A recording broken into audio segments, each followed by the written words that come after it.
பாத்திமா மாதா. போர்ச்சுகலில் பாத்திமா என்ற ஊரில் Lucia, Jesintha, Francis என்ற சிறு பிள்ளைகளுக்கு 13/5/1917 அன்று தம் முதல் தரிசனத்தை அன்னை மரியாள் அளித்தார். அவ்வாண்டு அக்டோபர் 13 வரை மொத்தம் 6 முறை காட்சியளித்தார்.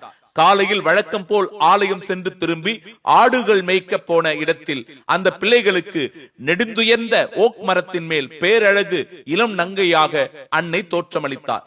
அப்பொழுது தாம் விண்ணகத்திலிருந்து வருவதாகவும், பாவிகள் மனம் திரும்ப ஜெபிக்கவும், துன்ப துயரங்களை தாங்கிக் கொள்ளவும், இன்னும் அதிகமாக ஜெபிக்கவும் கேட்டுக்கொண்டார்.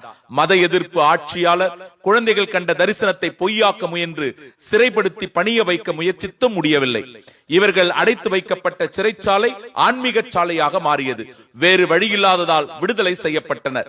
50,000க்கும் மேற்பட்ட மக்கள் கூடியிருந்த நிலையில் அம்மூவருக்கும் தன்னை ஜெபமாலை அன்னையாக அறிமுகப்படுத்தியவர் ஒரு புதிய தேவாலயம் கட்ட வேண்டும் என்றும் பாவிகளுக்கு பரிகாரம் தேட வேண்டும் என்றும் கேட்டுக்கொண்டார்.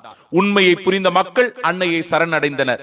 பாத்திமா அன்னையின் பெயரால் எண்ணற்ற புதுமைகள் நடந்தன. இன்று பாத்திமா நகர் பேராலயம் உலகின் முக்கிய புனித தலமாக விளங்குகிறது.